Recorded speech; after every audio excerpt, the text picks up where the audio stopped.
Hi, good evening. Thank you guys for coming. The question I have is in regards to the property, I guess, that the city of Bell is trying to purchase off the 710. I'm not sure exactly where it's at, or somewhere around here, but it was going into foreclosure due to an agricultural inspection that didn't go through or something like that. Are you guys aware of it? The $35 million bond. $35 million. Will you default? The question I have for you guys is that property already lost for the city of Bell? From what I was hearing, it was in foreclosure. No. Now, can you guys give us some information on that? The property has not been lost by the city as of yet. And we are currently, again, we will be shortly going to the council and offering them options with regard to that issue and some of the other issues, the bond issues that the city has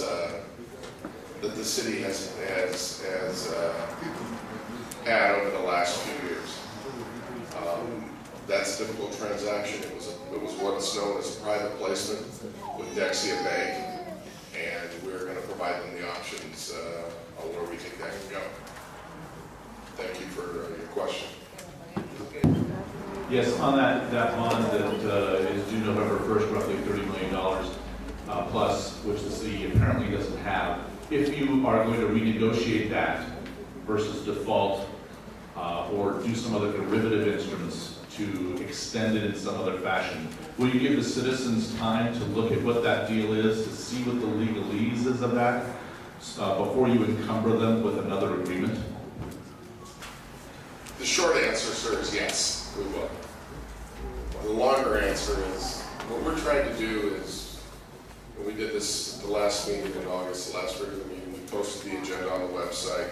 We posted all the documents on the website. We're going to continue to do that for meetings in accordance with the Brown Act and in accordance with an effort that Pedro and the council have put in place to have an open and transparent city government. Oftentimes, the documents themselves on a transaction of that nature are legalese. But the document that can explain it best would be the staff report. But you'll post the legalese as well? Sure, absolutely. The staff report, I've worked in a number of cities throughout Los Angeles County, Santa Barbara County, San Luis Obispo County, up and down the state. And I've never seen such short staff reports or no staff reports on matters of importance to the city council. You truly had a pretty closed government here. You had a government that wasn't being open, wasn't telling you what they were doing. And I'm not convinced, sir, and you certainly have your opinion with regard to who you think the fingers should be pointed at, but I'm not convinced that the city council necessarily knew that things could be different. They turned them. Hold on. Hear me out, sir. I'm answering his question. Okay. But I get your point. I understand it. And when we've told them, when we've shared with them how the government should work, how things should be open, they've warmly embraced that. They've said, that's a good idea. Let's do it. Let's make that happen. They have no choice now, sir. Whether it's they have no choice or not, I mean, they've done it. Sir, the train is too please. far out of the station now. There ain't no going that's back fair. for those people. That's fair, sir. I'm not gonna Jail is the only disagree fair with you, thing for those people, sir. sir. I'm not going to disagree with you. No, I think.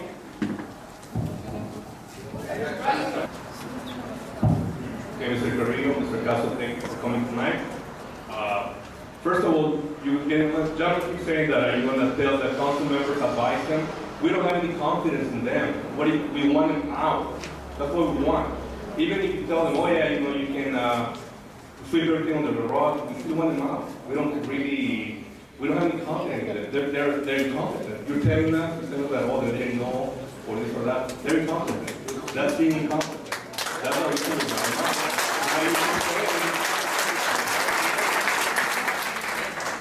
Now, if you guys are working towards the best interest of the city, you should tell them, you know what, resign, don't drive us to recall. It's costing us a lot of money to the recall.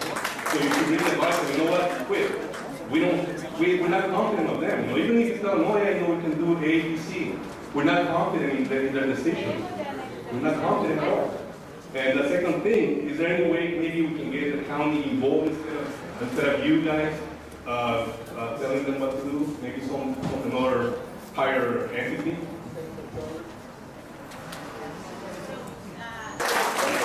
So that's a very good point. Very good question.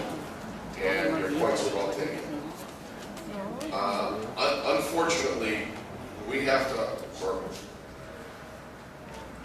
the way the government is established here in Bell, we have to operate under the charter. As frustrating as you may be, as frustrated as we may be, we have a charter and we have to abide by its terms. And its terms say that the city council is supposed to govern. Now, somebody raised an issue earlier this evening about the loan agreements. And how could those loan agreements go through? Saw an article today in the LA Times about how the loan agreements could go through. I was asked the question, how could those have gone through? It appears that one of those, or both of those loan agreements, never went to the city council for its approval. Quite frankly, what does that mean? That means it was a violation of the city charter.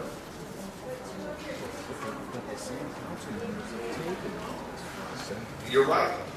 You're absolutely right. Did that go to the city council for its approval? No.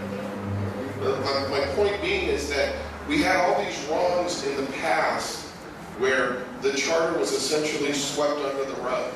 It was ignored.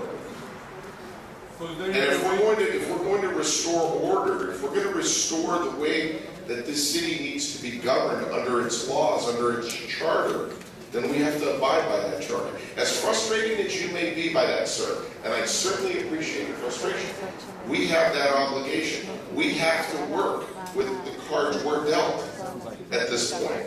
We have to deal with those things. And you also mentioned whether the county could come in, or the state.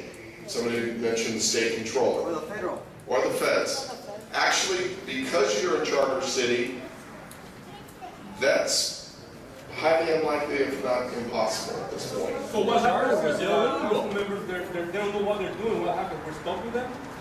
Well, They're getting There's their no provision in the paychecks. charter that says what to do now? we're going to be taking certain steps within the next, very soon, within the next few days, which I hope will give some of you back your confidence back in your government. And you can certainly hop, and you can certainly say, you can show your cynicism, and I understand that. I truly understand the frustration.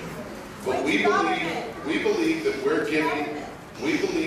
giving the city council the best advice possible for the city to take the necessary steps to address, as Pedro said, the wrongs of 17 years.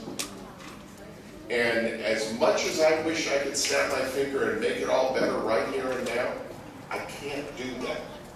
But, pardon me? I'm going to resign. Tell them that that's the best. Okay, if they resign, how many members of the council will we have left before resign? Well, one, and then We we have have one. a special election right away. Or we can have So what, we start from scratch? We have a special election, and how long will the special election take? November. 88 days at least to 120. 88 to 120, that's for a recall. Let's just take that in this situation for the special election. So for 88 to 125 days, we have one council member. The Brown Act requires you to have 3 to act. Okay, we'll get somebody else and independent. But you know that there's also a state law that says you can't have a majority of your council appointed. So for a long period of time, we're not going to have a council. Fine. We'll be better off without them anyway. I understand, but the challenge is then how do we function as a government? Then we get to that period of time, we can get other entities or governors or that be us time, so we can elect the people that we want. Get who? I didn't hear that. That's not a good excuse.